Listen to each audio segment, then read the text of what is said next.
नमस्कार दोस्तों, जय हिंद जय भारत। मैं हूं CL Saini, CDRK Saini BEd classes में आप सभी का हार्दिक स्वागत है, अभिनंदन है। दोस्तों, आप द्वारा हमारे चैनल के इस हेल्पलाइन नंबर पर आपके पाठ्यक्रम से रिलेटेड जो भी टॉपिक हमें सेंड किए जाते हैं उन्हें हम ऑनलाइन समझाने का प्रयास करते हैं। दोस्तों, आज की लाइव क्लास के अंतर्गत हम व्यक्तित्व मापन की आत्मनिष्ठ विधियों के बारे में आपको बताएंगे कि जो व्यक्तित्व मापन होता है, इस व्यक्तित्व मापन की आत्मनिष्ठ विधियां कौन कौन सी है। दोस्तों, इससे पूर्व क्लास में मैंने आपको व्यक्तित्व मापन का तात्पर्य एवं व्यक्तित्व मापन की विधियों के नाम बताए थे। तो दोस्तों, मैंने वहां पर आपको बताया था कि व्यक्तित्व मापन की जो आत्मनिष्ठ विधियां होती है ये 4 प्रकार की होती है। तो इन्हीं चारों विधियों के बारे में इस लाइव क्लास में आपसे चर्चा करेंगे। तो दोस्तों, आप सब बने रहें हमारे साथ, हमारे इस चैनल के साथ। और दोस्तों, यदि आप हमारे इस चैनल पर पहली बार आए हैं या आप हमारे चैनल की प्रतिदिन वीडियो देखना चाहते हैं, हमारी लाइव क्लास से जुड़ना चाहते हैं, तो हमारे इस चैनल को सब्सक्राइब करें और पास ही बने बेल आइकन के बटन को जरूर दबावें। दोस्तों, मैंने आपको बताया था जो व्यक्तित्व मापन है, इस व्यक्तित्व मापन की आत्मनिष्ठ विधियां 4 हैं। इनमें जीवन इतिहास विधि, प्रश्नावली विधि, साक्षात्कार विधि, आत्मकथा लेखन विधि, इन चारों विधियों का नाम आपको बताया था। तो यहाँ पर इन्हीं के बारे में हम चर्चा करते हैं। दोस्तों, जो आत्मनिष्ठ विधियां होती है, इनमें व्यक्तित्व मापन के समय व्यक्तित्व की जांच स्वयं परीक्षक द्वारा या उसके परिचितों की सहायता से की जाती है। तो यहाँ पर हम सबसे पहले पहली विधि जीवन इतिहास विधि के बारे में आपसे चर्चा करेंगे। इस विधि में व्यक्ति से संबंधित उसके शारीरिक स्वास्थ्य, परिवार के इतिहास आदि का अध्ययन करके सूचनाएं एकत्रित की जाती है। ये सूचनाएं व्यक्ति के भूतकालिक विवरण, वर्तमान काल के विवरण तथा आगे आने वाली संभावनाओं से संबंधित होती है। दोस्तों, जो जीवन इतिहास विधि है, इस जीवन इतिहास विधि में व्यक्तित्व मापन करते समय हम किसी भी बालक, किसी भी बालिका या किसी भी पुरुष या महिला से संबंधित डाटा कलेक्ट करते हैं। अब यहाँ पर हम उन व्यक्तियों के भूतकाल, वर्तमान काल और फ्यूचर कृत संभावनाओं से रिलेटेड सूचनाएं एकत्रित करते हैं और उस व्यक्ति के व्यक्तित्व का निर्धारण करने का प्रयास करते हैं। दोस्तों, यहाँ पर व्यक्तियों से रिलेटेड जैसे व्यक्ति का शारीरिक स्वास्थ्य है या उसकी शारीरिक विशेषताएं हैं या व्यक्तिगत विशेषताएं, उन सभी को हम यहाँ पर कलेक्ट करते हैं। इस विधि में अध्ययनकर्ता विभिन्न स्रोतों से व्यक्ति के माता पिता, सगे संबंधी, मित्र, पड़ोसी, डॉक्टर आदि की सहायता से सूचना प्राप्त करता है। दोस्तों, यहाँ पर जब जीवन इतिहास विधि में व्यक्तित्व मापन किया जाता है तो जो व्यक्तित्व मापन करता होता है ये भिन्न भिन्न तरीकों से भिन्न भिन्न व्यक्तियों से मिलकर सूचनाएं एकत्रित करता है। चाहे वो जिस बालक या बालिका के व्यक्तित्व का मापन किया जा रहा है उसके माता पिता हो, सगे संबंधी हो या उसके मित्र हो, या जिस डॉक्टर को वह बालक बालिका अपनी जांच करवाता है, दिखाता है, तो उससे भी यहाँ पर सूचनाएं कलेक्ट की जाती है। इस विधि का प्रयोग प्राय मनोवैज्ञानिक रोगों के उपचार के लिए किया जाता है तथा इसे विशेष रूप से मानसिक चिकित्सक अपनाते हैं। दोस्तों, जीवन इतिहास विधि को सबसे ज्यादा जो मानसिक डॉक्टर होते हैं वो इस विधि का प्रयोग करते हैं। दोस्तों, मैं आपको बता दूं, इस विधि का मानसिक चिकित्सक इसलिए प्रयोग करते हैं क्योंकि जो बालक बालिका या व्यक्ति मानसिक रूप से विक्षिप्त हो जाता है और किसी साइको के पास ले जाया जाता है तो वहां पर सबसे पहले उस रोगी के बारे में सूचनाएं एकत्रित की जाती है कि इसका भूतकाल कैसे रहा, वर्तमान काल कैसा चल रहा है और फ्यूचर में ये ठीक हो सकता है या नहीं, परिवार के सदस्यों का व्यवहार इसके साथ कैसा था। तो यहाँ पर कुल मिलाकर जो तनाव में आने वाले बालक बालिका है, इनका अध्ययन जीवन इतिहास विधि में किया जाता है। तो इसी तरह यहाँ पर व्यक्तित्व मापन विभिन्न प्रकार की सूचनाओं का कलेक्शन कर, संग्रहण कर, यहाँ पर जीवन इतिहास विधि में व्यक्तित्व मापन किया जाता है। इसके बाद दोस्तों दूसरी विधि होती है प्रश्नावली विधि। दोस्तों प्रश्नावली विधि भी आत्मनिष्ठ विधि मानी जाती, किसकी? व्यक्तित्व मापन की। इस विधि में व्यक्तित्व के विभिन्न गुणों से संबंधित प्रश्नों की एक सूची तैयार की जाती है, जिसमें व्यक्ति को लिखित हाँ या नहीं में उत्तर देना होता है। दोस्तों प्रश्नावली विधि में ध्यान रखना, आपकी परीक्षाओं में पूछा जा सकता है कि प्रश्नावली विधियों में किस प्रकार के प्रश्न होते हैं। तो हाँ या नहीं वाले प्रश्न होते हैं। इस विधि को कागज पेंसिल परीक्षण भी कहते हैं। इन प्रश्नावलियों की सहायता से व्यक्तित्व की विशेषताओं और गुण जैसे रुचि, अरुचि, आत्मविश्वास, सामाजिकता, अंतर्मुखी प्रवृत्ति तथा अधीनता की प्रवृत्ति आदि की परीक्षा की जाती है। ये प्रश्नावलियां 4 प्रकार की मानी जाती है। तो दोस्तों यहाँ पर प्रश्नावली विधि के माध्यम से किसी भी बालक बालिका या व्यक्ति का जब व्यक्तित्व मापन किया जाता है तो यहाँ पर प्रश्नों का सहारा लिया जाता है।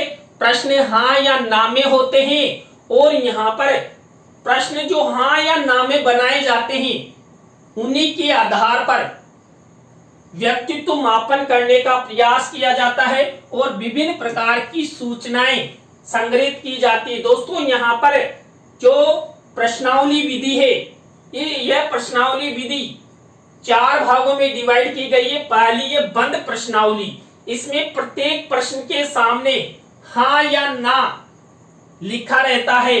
परीक्षार्थियों को हाँ या नहीं में से एक को काटकर उत्तर देना पड़ता है। जैसे क्या आप जरा सी बात पर परेशान हो जाते हैं, हाँ या नहीं। तो यहाँ पर नहीं ये राइट हो गया, इसको क्रॉस कर दिया है।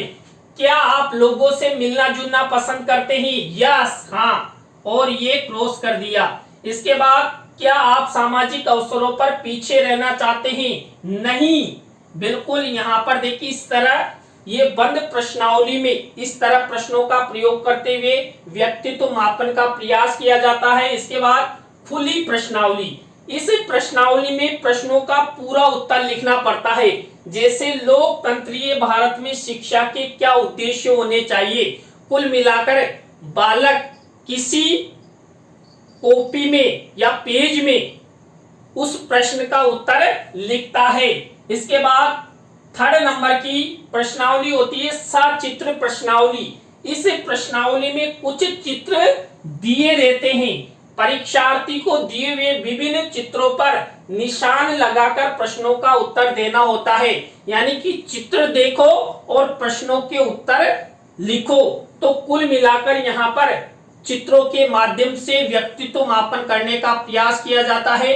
और 4th नंबर की प्रश्नावली होती है मिश्रित प्रश्नावली। इस प्रश्नावली में उपरोक्त प्रश्नावलियों के प्रश्नों का मिश्रण होता है। यानी कि बंद प्रश्नावली, खुली प्रश्नावली और सचित्र प्रश्नावली का प्रयोग मिश्रित प्रश्नावली में किया जाता है। यहाँ पर सभी प्रकार के प्रश्न होते हैं और उन्हीं के माध्यम से बालक बालिकाओं के व्यक्तित्व मापन करने का प्रयास किया जाता है। बालक बालिकाओं से संबंधित सूचनाओं का संग्रहण यहाँ पर जो व्यक्तित्व मापन करता होता है वो करता है। इसके बाद दोस्तों 3rd नंबर की आत्मनिष्ठ विधि होती है साक्षात्कार विधि। इस विधि में साक्षात्कार करने वाला यानी कि परीक्षक परीक्षार्थी से कुछ प्रश्नों द्वारा आवश्यक सूचनाएं प्राप्त करता है जो कि व्यक्ति की व्यक्तित्व संबंधी विशेषताओं को समझने में सहायक होती है। इस विधि का प्रयोग सबसे अधिक सरकारी नौकरियों के चुनाव में किया जाता है। जैसे वर्तमान में आईएएस, आईपीएस, आरएस लेवल की जो भी परीक्षाएं होती है वहां पर साक्षात्कार विधि के माध्यम से व्यक्ति के व्यक्तित्व के बारे में जानने का प्रयास किया जाता है और साक्षात्कार के आधार पर ही उनका चयन किया जाता है।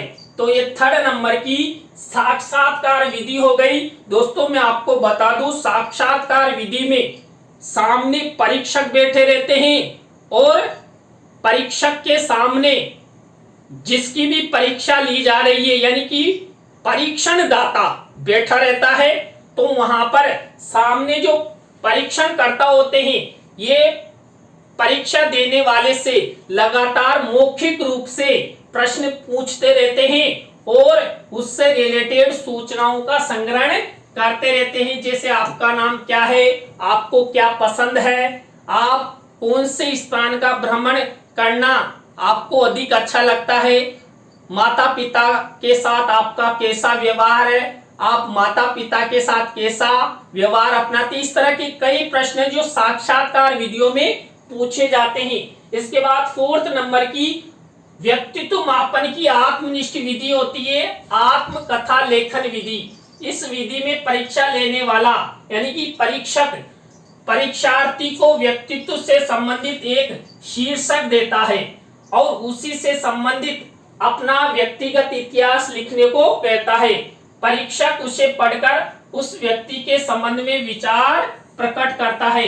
दोस्तों यहाँ पर आत्मकथा लेखन विधि में यहाँ पर परीक्षार्थियों का आत्मलेखन किया जाता है। यहाँ जो परीक्षक होता है ये छात्रों को कह देता है कि आप इस शीर्षक पर एक लेख लिखिए। तो बालक क्या करता है, अपने अनुभवों के आधार पर अपने से रिलेटेड वो यहाँ पर लिखता है और परीक्षक उसी के आधार पर उसे पढ़ता है और व्यक्तित्व मापन करता है। तो दोस्तों ये 4 प्रकार की आत्मनिष्ठ विधियां हैं जो व्यक्तित्व के मापन में प्रयोग की जाती है। आपसे परीक्षाओं में पूछा भी जा सकता है। आत्मनिष्ठ विधियां हैं तो आपको आत्मनिष्ठ विधियों का नाम याद होना चाहिए, क्योंकि आपकी परीक्षाओं में 3 तो आत्मनिष्ठ विधियां दे दे और एक वस्तुनिष्ठ विधि दे दे या प्रक्षेपी विधि दे दे तो आप कंफ्यूजन हो जाए। इसलिए आपको चारों जो भी आत्मनिष्ठ विधियां हैं उनके नाम अच्छी तरह याद होना चाहिए, तो ही आप परीक्षाओं में अच्छे से प्रश्न को हल कर सकते हैं। तो दोस्तों आज की लाइव क्लास के अंतर्गत हमने आपको व्यक्तित्व मापन की आत्मनिष्ठ विधियों के बारे में बताया। दोस्तों आज की लाइव क्लास आपको कैसी लगी कमेंट्स में हमें जरूर बताएं। अच्छी लगी हो तो लाइक करें, कमेंट्स करें और अपने अपने दोस्तों को शेयर जरूर करें। और दोस्तों मैं आपको बता दूं हमारा जो दूसरा चैनल है CDRK सैनी कंपटीशन, इस पर हमारे द्वारा सुबह और शाम को लाइव क्लास के माध्यम से ही लाइव टेस्ट सीरीज चलाई जा रही है, जहां पर हम 30 प्रश्नों के साथ आपको अधिगम करवाने का प्रयास करते हैं। दोस्तों 30 प्रश्न जीके से रिलेटेड और 30 प्रश्न साइको से रिलेटेड हम प्रतिदिन अध्ययन करवा रहे हैं। आप भी चाहते हैं कि जीके व साइको से संबंधित ज्ञान प्राप्त करना, तो आप हमारा जो दूसरा चैनल है CDRK सैनी कंपटीशन, इसको झट से सर्च करें, सब्सक्राइब करें और प्रतिदिन लाइव क्लास का आनंद लें, अपनी तैयारी को सुदृढ़ करें और अपने लक्ष्य की ओर आगे बढ़े। तो CDRK सैनी कंपटीशन। तो दोस्तों आज की लाइव क्लास में बस इतना ही। न्यू लाइव क्लास के साथ हम आपसे फिर मिलेंगे CDRK सैनी B.Ed क्लासेज में। जय हिंद, जय भारत, राम राम सा।